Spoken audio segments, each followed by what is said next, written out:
The Clark Library is connected, as you know, to UCLA. We are about to have our 100th anniversary of the building of this library by William Andrews Clark. And if you are local, or even if you're not, I welcome you to pay attention over the next couple of years as we do various celebrations honoring this space and its place in Los Angeles. I am not only the director, but I'm also one of two core professors. And before I hand it over to my partner to do the actual introduction of our speaker, I want to mention that we have here a great staff who makes it really easy to put on events. And in particular, I want to mention Ikume Krokokolo, who put up you should look at the display that's in the room that's to the left as you come in the front door, of some of the rare books that are part of the collection and are related to our topic. You all know Eric Erlma, who has been sending us lots of emails, and then Janet Levaire, who's more generally in charge of programming here at the Clark. So I wanted to thank all of them and welcome all of you, and I will turn it over to Gabriel.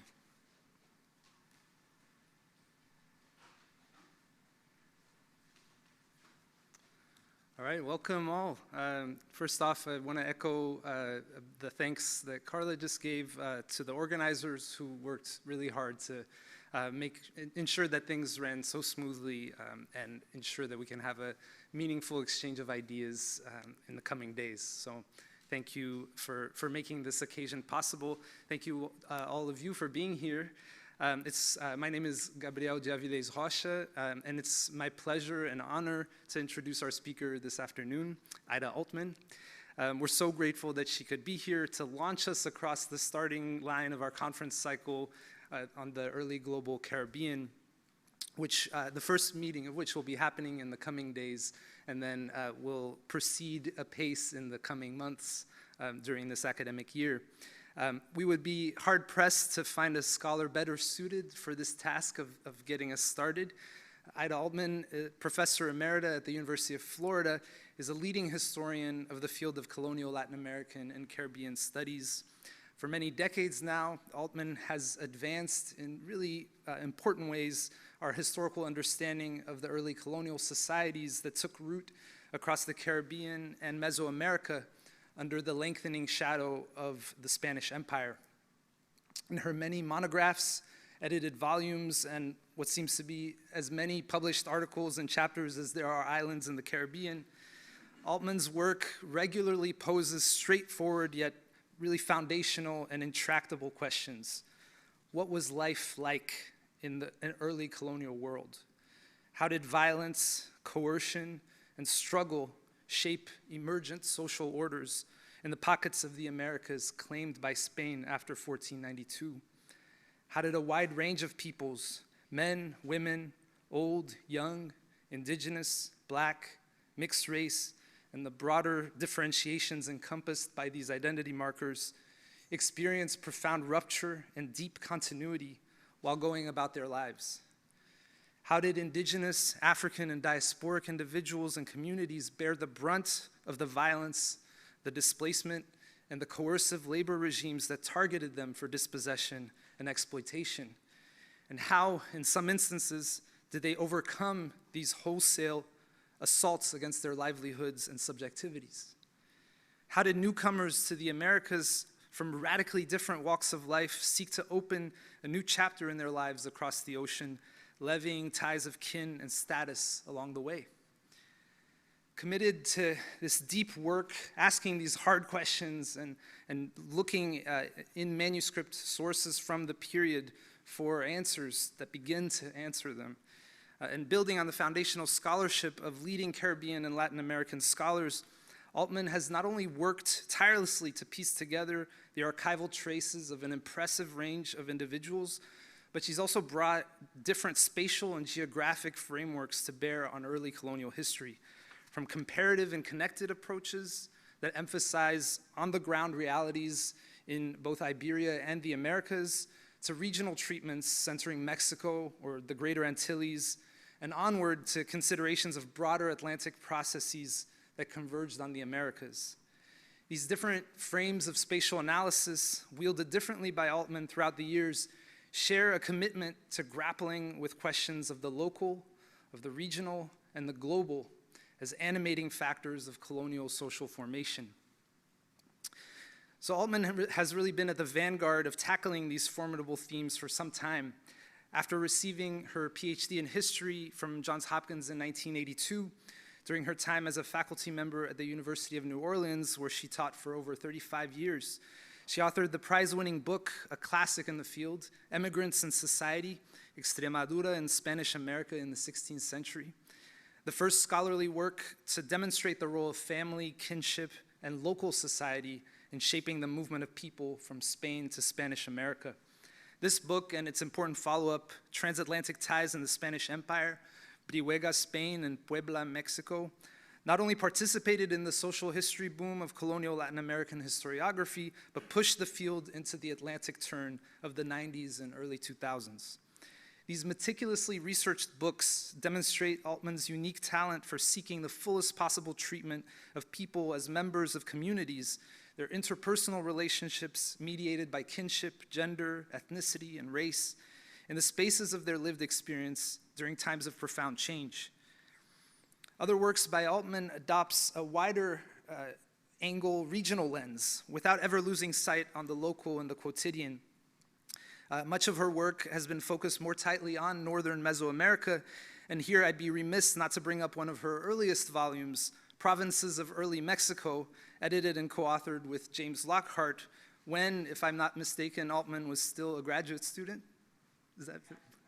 No, okay, not a graduate, in the 70s. It came out, okay, so maybe even before that. But it came out through UCLA's Latin American Center publications, so especially appropriate to mention. Altman maintained this focus on early colonial Mexico in following years, populating with archival sleuthing the colonial towns, cities, and ports that served as hubs of social stratification and war-making. Continuing this thread during her long tenure as professor in the history department at the University of Florida, another prize-winning book, The War for Mexico's West, Indians and Spaniards in New Galicia, 1524 to 1550, provides a sweeping account of events in Western Mexico leading up to and through the Mixton War, the response of the West's indigenous peoples to Spanish aggression, and the politics of early New Spain. Again, Altman pushes against traditional regional boundaries, even when the regions in question neighbor one another on the same continent. A similar commitment to understanding processes of regional integration shines through in her most recent monograph, a landmark work, Life and Society in the Early Spanish Caribbean, the Greater Antilles, 1493 to 1550, published in 2021 from LSU Press. This book synthesizes a large body of scholarship and advances decades worth of original archival research. The result is characteristic Altman, a clear-eyed social and political history of the cataclysmic implementation of Spanish projects of domination in the largest land masses of the Caribbean basin. It's the work of serious, sustained work with the early colonial Spanish archive, thanks to decades of experience and a knack for getting to the core of what sources reveal. Time and again, Altman displays as well a judicious sense of when archival historians must go elsewhere to piece together the lived experiences of people in the remote past who are less represented in sources, but were no less important to the formation and vitality of colonial society. And then now, to wrap up, her most recent monograph, because I could keep going, but I want to give time for our speaker here, along with other of her recent collaborations, is a real culmination of her commitments to thinking colonial social history from the archives across traditional geographic and historiographic boundaries. I'm thinking here of her collaborations with David Wheat, who's also here, including the collected volume, The Spanish Caribbean and the Atlantic World in the Long 16th Century, and a special issue out just last year from the Colonial Latin American Review on the 17th Century Caribbean as Global Crossroads.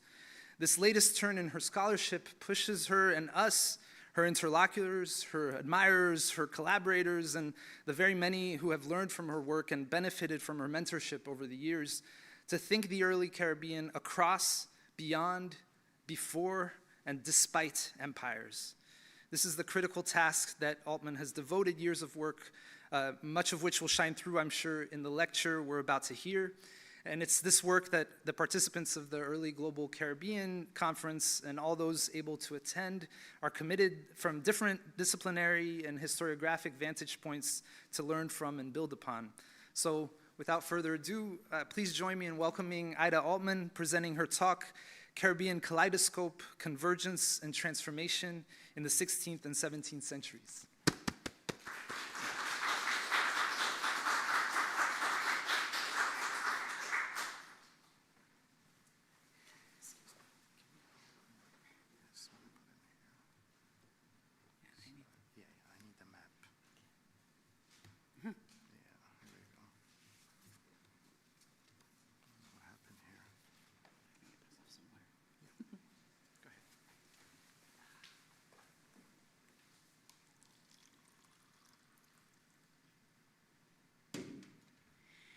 That was such a kind and detailed introduction. I hardly feel like I can speak after that. Well, anyway, first of all, of course, I want to thank Gabrielle and Carla, and also congratulate Carla on her new position, which I did not know about. That's quite exciting. But I was really very, very flattered to be invited to participate, to give this lecture and to participate in what I think is going to be a very innovative program this year of having 3 different conferences. I wish to also thank Erica Rama, who did so much to facilitate everything. I thank all of you for taking the time to be here, and anyone who's watching remotely, perhaps. So when I started graduate school nearly 50 years ago, the Caribbean barely figured in scholarship on early Spanish America, at least here in the United States. Now it is an expanding, increasingly complex field of study in itself, one that has important connections to the Atlantic world and beyond, as evidenced by the presentations that we'll hear in the conference in the next couple days and the conferences that will follow this one. So these conferences highlight the global Caribbean and showcase an impressive range of recent and ongoing scholarship.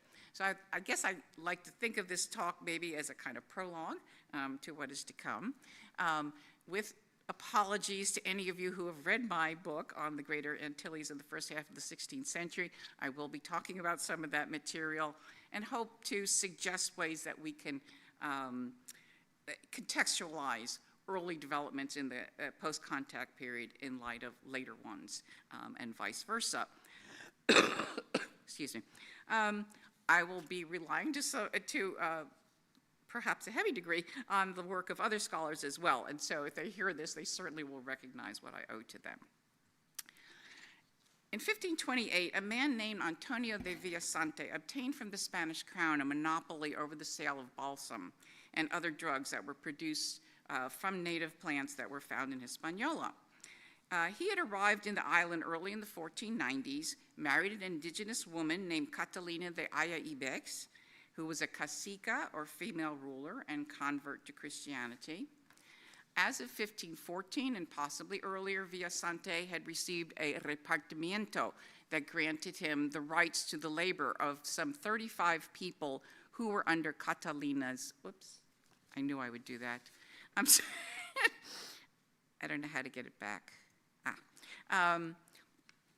So 35 people who were under Catalina's authority, and these repartimientos were, again, they were grants of use of labor, and subsequently were known as encomiendas. Another Spaniard was actually granted a much larger repartimiento of nearly 150 of Catalina's people. Whether Villasante received the concession because he already was married to Catalina isn't clear, but very likely at least some of the people he held in repartimiento actually were her kin. During his years in Hispaniola, which he never left, Villasante developed close ties to the indigenous world. He learned the language of his wife's people, which very few Spaniards did in the islands. In 1517, in response to a question regarding whether he had had dealings with the indigenous inhabitants of Hispaniola, he testified that he had spent a great deal of time with them, both on his own and with other Spaniards. He claimed to know more about their language and customs than any other Spaniard on the island. His wife and her relatives taught him about balsam, a drug that was familiar to Spaniards from sources in Egypt. This enabled Villasante to ask the crown for exclusive license to export the drug, potentially a lucrative monopoly. Thus, Villasante benefited considerably from his marriage and relationship to his wife's kin, as he had use of their labor and probably access to their lands and their expertise on the preparation and therapeutic uses of balsam. Perhaps in return, his wife gained some leverage or degree of protection, but almost certainly the weight of advantage was on Villasante's side. Notwithstanding their substantial assistance and useful knowledge, Villasante insisted that the Indians, as Spaniards called all the native people, had no capacity to govern themselves or to lead decent lives without Spanish tutelage. Villasante saw himself as existing above and apart from the indigenous culture of his wife, even though by virtue of his domestic situation, he was at least partially immersed in that world. Villasante was present during the earliest years of Spanish occupation of Hispaniola, when men like himself were encouraged to marry high-ranking indigenous women in the hope that those alliances would allow them access to the land and labor their wives controlled. But he did his best still to hold himself aloof. Convergence, which is the broad theme of this conference, could mean people coming together and living in the same place. But even sharing a marriage bed did not necessarily imply reaching an accommodation or finding middle ground or mutual affection, for that matter. A different kind of convergence also figured in Villasante's story. Members of all ethnic groups were aware of the therapeutic qualities of certain plants, and they sought them out. In his natural history, Gonzalo Fernández de Oviedo wrote at length about the properties of plants found in Hispaniola. Both Spaniards and indigenous people knew about the healing properties of balsam. Villasante and other Spaniards, however, sought to make it into a commercial export that would require a new approach to collection and production, presumably to be carried out by indigenous workers. As a result, a point of convergence, the therapeutic use of balsam, became the basis for a new enterprise using indigenous labor. Convergence inevitably was an engine for change, if not for mutual advantage.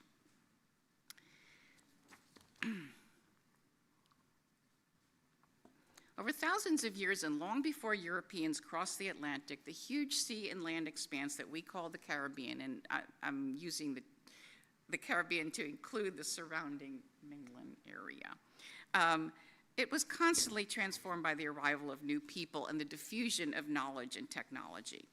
As Iberians in the late 15th and early 16th centuries expanded into the Atlantic world, they intentionally and unintentionally created conditions for the unprecedented convergence of peoples and cultures in the Caribbean that would change them and the region as a whole.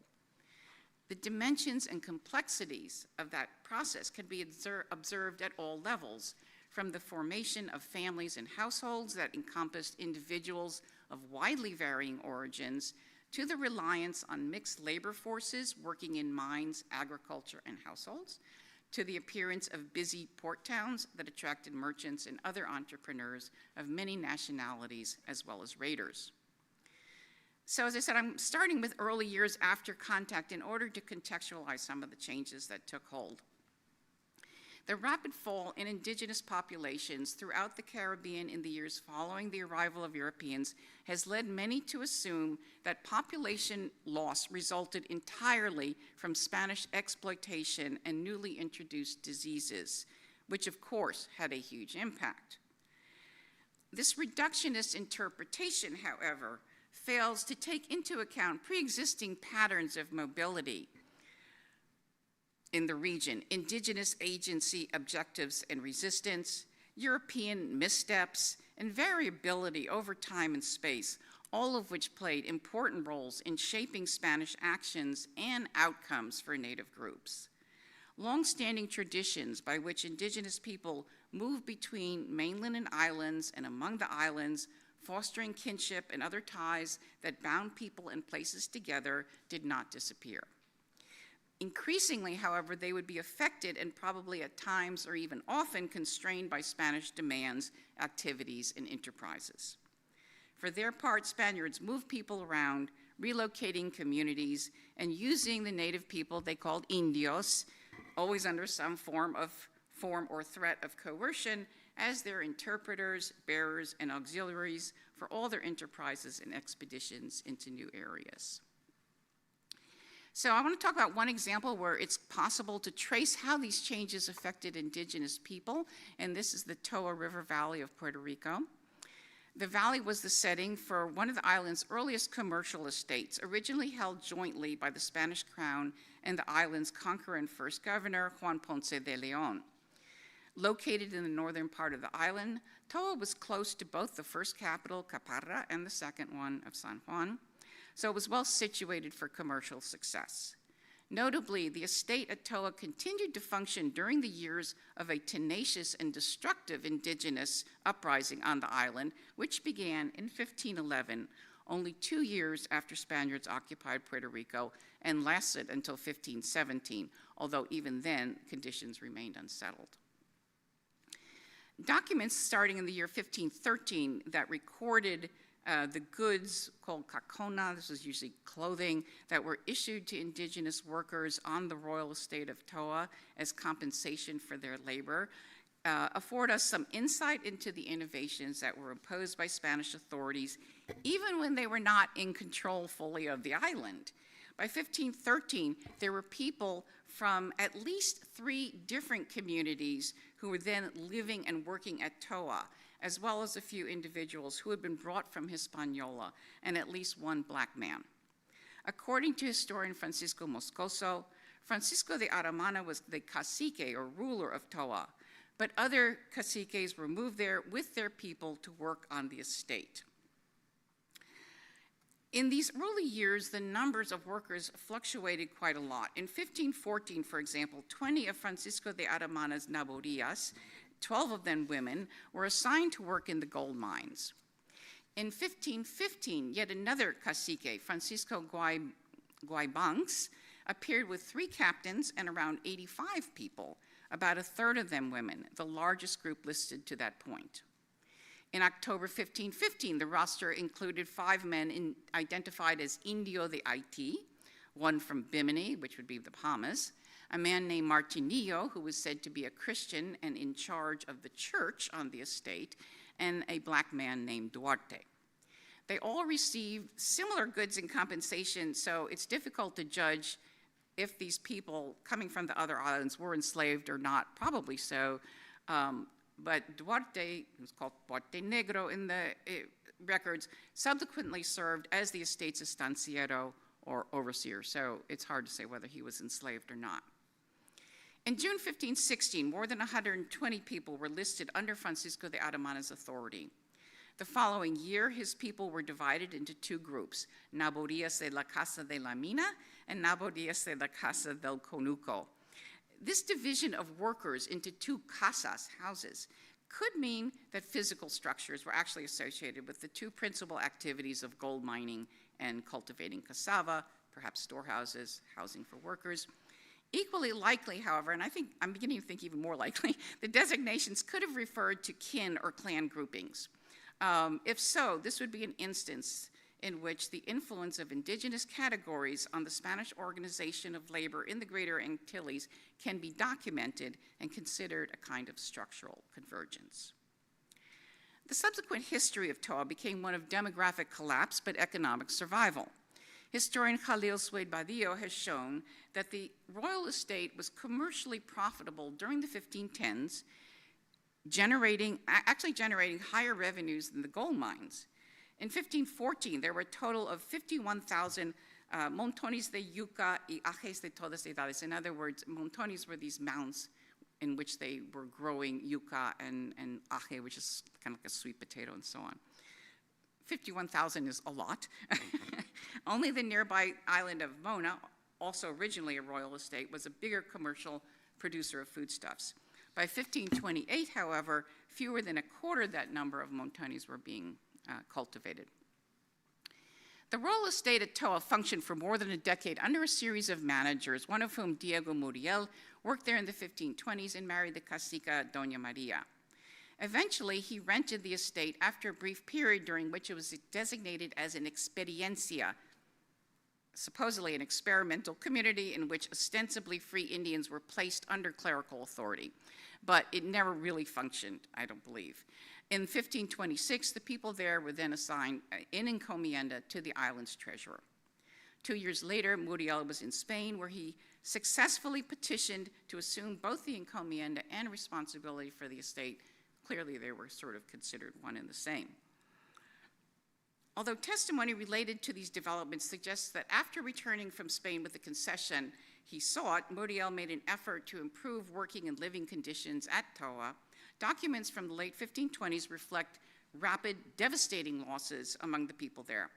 Muriel claimed that more than 2,000 indigenous workers, indios de trabajo, as they call them, had died at Toa between 1512 and 1527.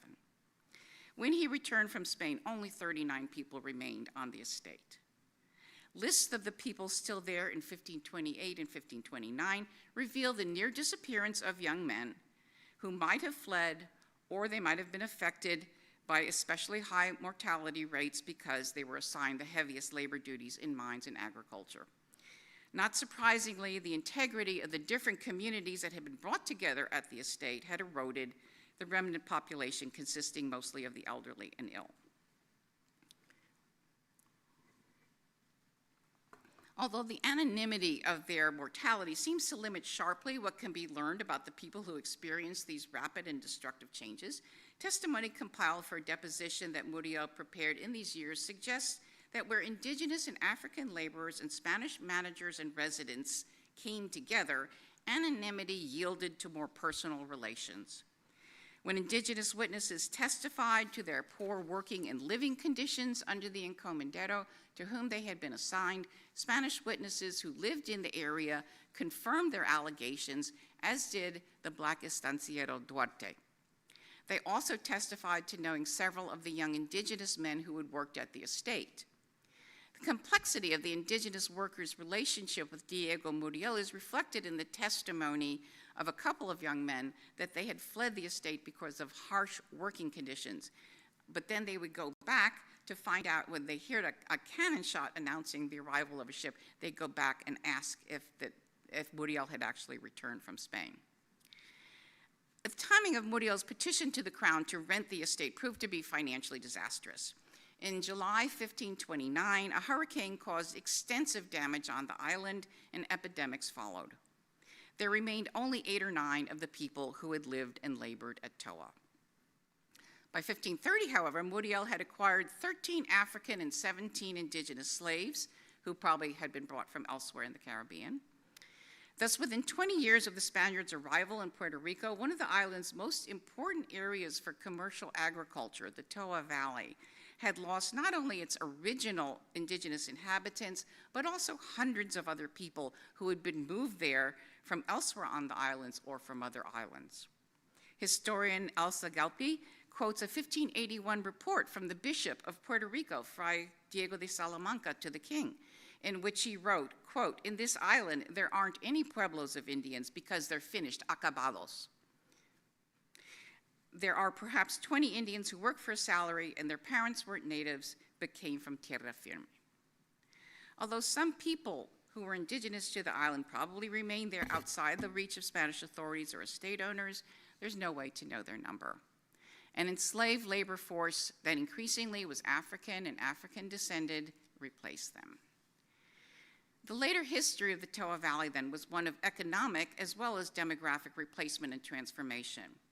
During the remainder of the 16th century, there were multiple landowners in the Toa Valley, including conqueror Juan Ponce de Leon's son-in-law and grandsons who grew ginger, cassava, and other foodstuffs.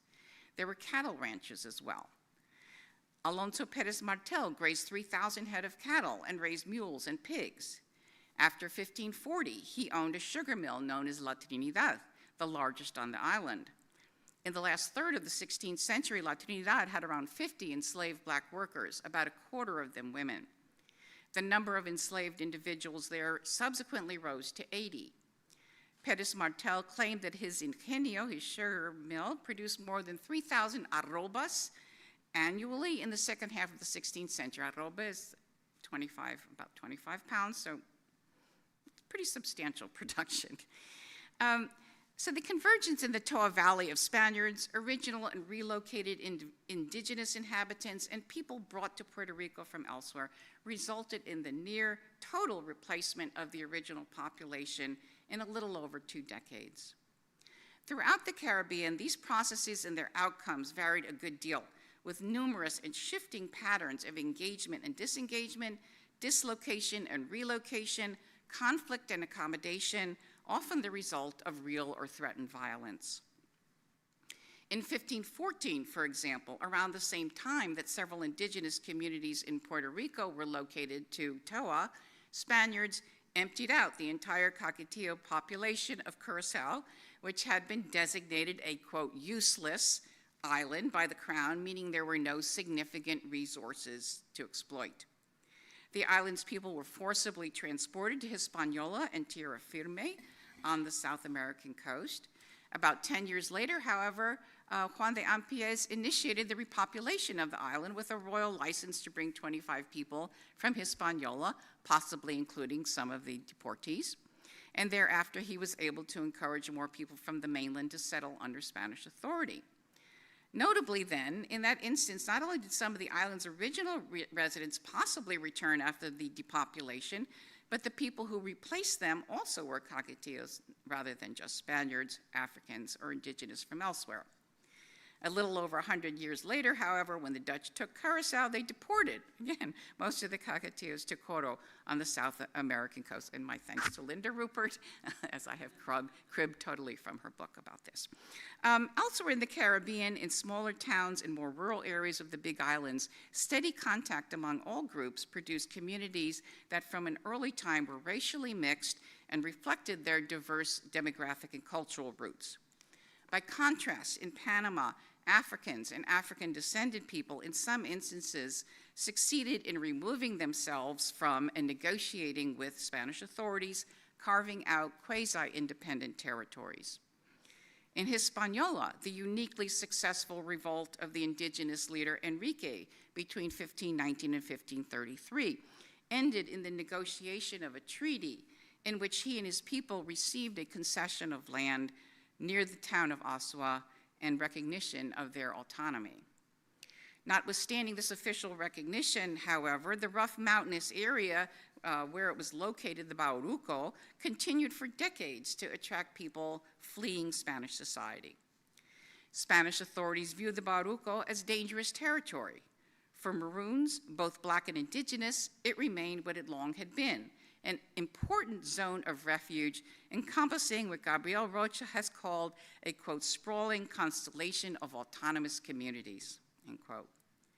Rob Schwaller has pointed out that during the 16th century, quote, Maroons acquired, settled, and defended significant territories in the Caribbean and adjacent mainland. He notes that in both Hispaniola and Panama, Maroons occupied territories depopulated by Spanish conquest or the relocation of Native American groups. The Maroons' success in establishing themselves in parts of the Caribbean and mainland challenged Spanish sovereignty even before other European powers began to do so.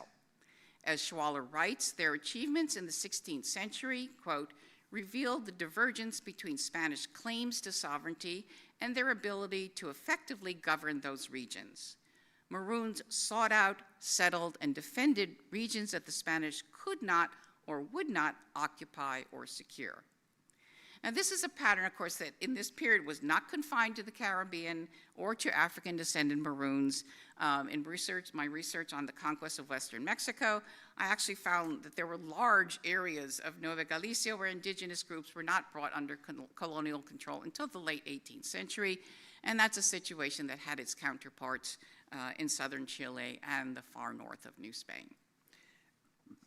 The highly disruptive attempts on the part of Spaniards to reconfigure indigenous patterns of settlement and to control or come to terms with autonomous Black communities were complemented by efforts to relocate island residents who were seen as flaunting official restrictions on trading with foreigners. In 1604, the Spanish crown ordered the depopulation, forcibly if necessary, of a considerable swath of Hispaniola's northern and western coasts because of concerns about contraband trade and the incursion of foreigners. Over the next couple of years, officials destroyed communities and attempted to relocate their residents to new ones near Santo Domingo. The orders targeted for destruction well-established towns like Puerto Real, Bahia, and La Iguana, as well as Montecristi, which had grown rapidly from the mid-1540s with the arrival of people mostly recruited in the Canaries themselves, largely settled by Portuguese. In an odd instance of convergence, they named the two villages that were established near Santo Domingo to settle people removed from the areas under depopulation orders. They gave them names that combined elements from the names of the destroyed towns. I don't know why this just amuses me. San Antonio de Monte Plata and San Juan Bautista de Bayaguana. And my thanks to Juanjo Ponce Vasquez, and I'm drawing on his discussion of the depopulation. A good deal of violence resulted from these efforts, and some people left only to return. A group of 60 families left La Iguana in eastern Cuba, with which left for eastern Cuba, and the port had long had close ties with Cuba. Rob Schwaller points out that the, quote, relocations effectively ceded large swaths of the island to the Maroons who occupied them. It also left the western end of the island open to settlement by foreigners, mainly French, who arrived steadily in the second half of the 17th century. The island of Tortuga, just off Hispaniola's northwestern tip, grew to accommodate a population of around 6,500, about a third of it African descended. Apart from Spanish claims based on the late 15th century papal bulls, there was nothing to prevent other Europeans from crossing the Atlantic to the Caribbean. Portuguese soon arrived as ship captains and traders, but over time, in largest numbers, as welcome and sometimes deliberately recruited settlers. The Genoese were active as merchants and investors.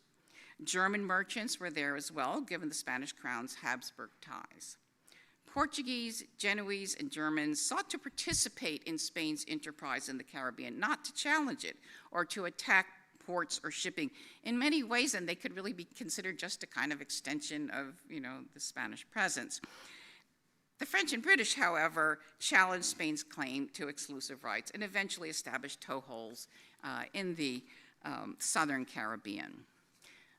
One of the first English ships that arrived in Santo Domingo in 1527 ostensibly did so unintentionally, having suffered the loss of its pilot in Newfoundland and in desperate need of supplies. The goods the ship carried, however, suggest that its arrival might not have been entirely fortuitous. Officials of the Audiencia, the High Court, were about to come to an agreement with the ship's officers on terms of trade when a cannon shot from the fort spooked them and hastened their departure. Up the coast from Santo Domingo, smaller craft landed, men who seized quantities of water and fish, and even literally the clothes off the backs of some local people.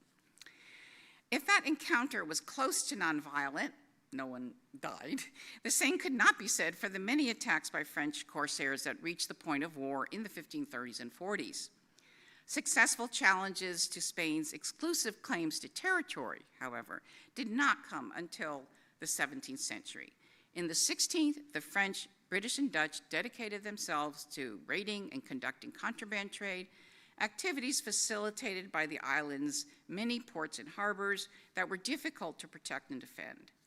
Given that port towns were mostly poor, attacking ships might have yielded greater returns, but attacks on ports continued nevertheless in the late 16th century, most famously culminating in Sir Francis Drake's famous raids on Santo Domingo, Cartagena, Nombre de Dios, and St. Augustine. In the 1620s and 30s, the British, French, and Dutch all established colonies in the Lesser Antilles. Only Barbados, settled in 1627, would achieve success as a sugar producer, but not until the mid to late 1640s and beyond. Before that, Richard Dunn has described the British settlers in Barbados as, quote, a simple community of peasant farmers, end quote, who raised tobacco and cotton for export, but otherwise focused on foodstuffs.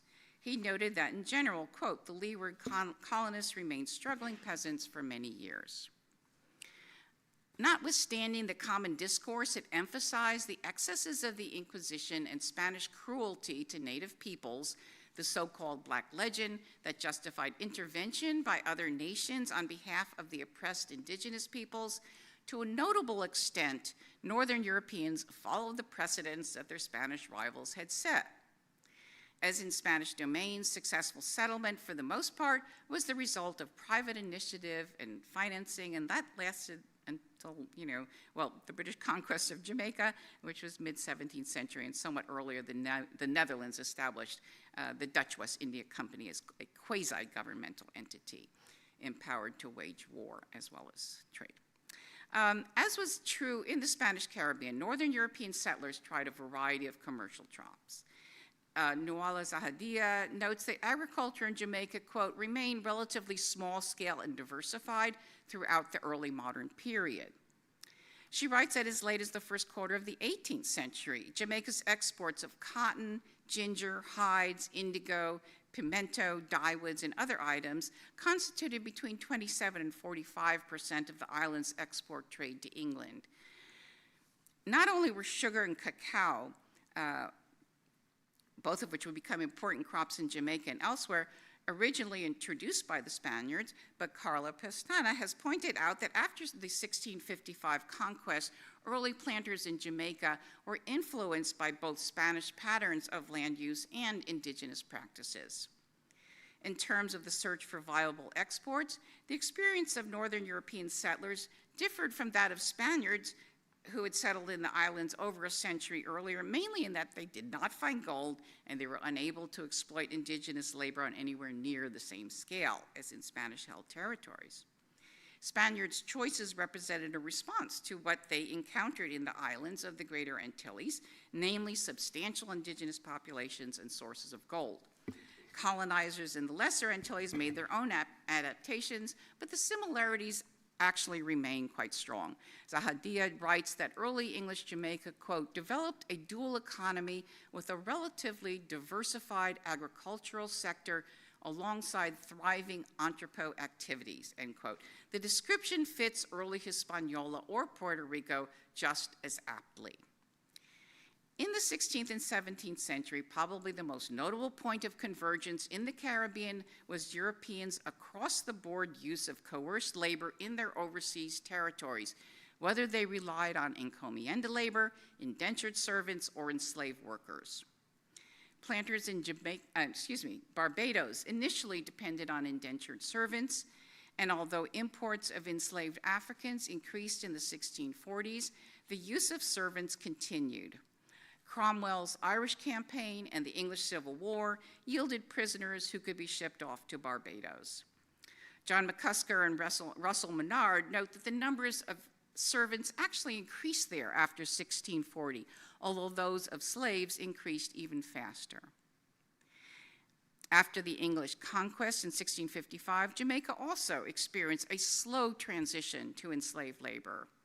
Again, quoting Carla Pestana, who has pointed out that even as the trade in servants grew, island authorities also resorted to other common measures to provide additional labor, such as forcing debtors to serve their creditors and bringing convicted criminals and other undesirables from Europe, which included Quakers. These unfree workers were joined by enslaved Africans and Indians. Everywhere, the numbers of enslaved Africans increased during the second half of the 17th century.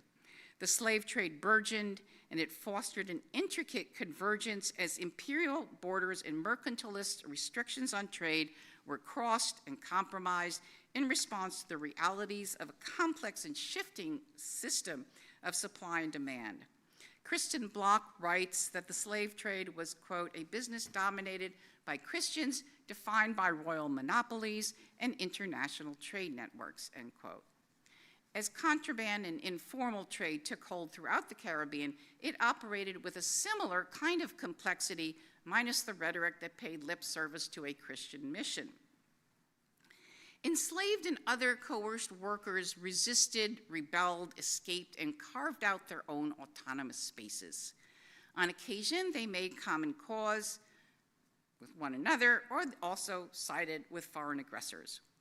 For the most part, the variation in experiences of all these workers were less the result of differing nationalities and legal regimes than a reflection of the differences in labor requirements for, say, cattle ranching or cultivating ginger, as opposed to working on a sugar estate, as well as differences in geography and topography that in some places afforded refuge for Maroons or land for indentured servants whose terms had expired, but in other places did not.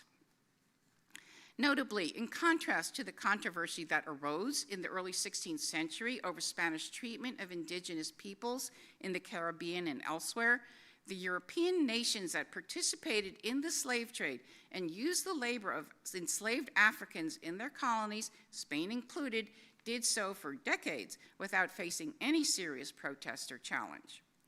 As enslaved blacks became the majority of the labor force in most parts of the Caribbean, the slave trade came to be regarded by nearly all, whether planters, officials, or merchants, as a necessity.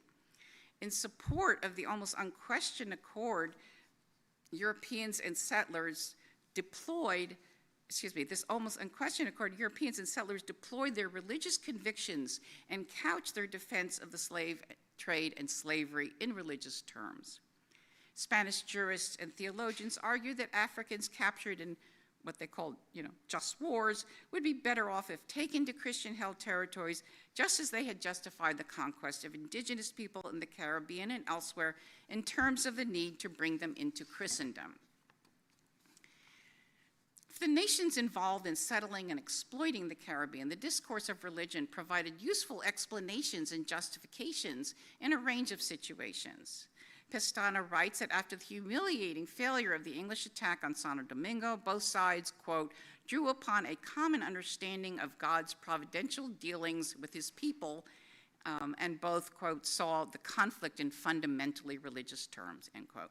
The Spanish saw themselves as the protectors of the Holy Church in the islands. Yet despite their apparent or ostensible religious rigidity, in practical terms, all over the Caribbean, Iberians and Northern Europeans at times formed working and even friendly relations with persons of varying religious and national background for pragmatic reasons. Linda Rupert has called the Caribbean, quote, a veritable crush of competing cultures, peoples, empires, and economies, which it certainly was, but seeking accommodation and making common cause in the name of profit might have been as important in shaping commercial systems as were conflict and competition. The convergence of so many diverse populations created a range of opportunities and cultural and demographic interactions and transformations in the Caribbean. In so doing, it reconfigured ethno-linguistic geographies, instigated demographic change in population, displacement, and replacement on a massive scale, and facilitated the imposition of European-led regimes of exploitation and subordination. European powers struggled over territorial and commercial dominance and to maintain the mixed labor forces on which they relied.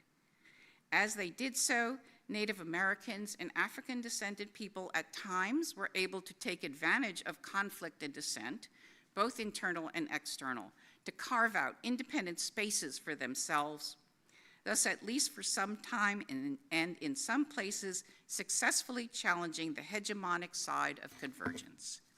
Thank you.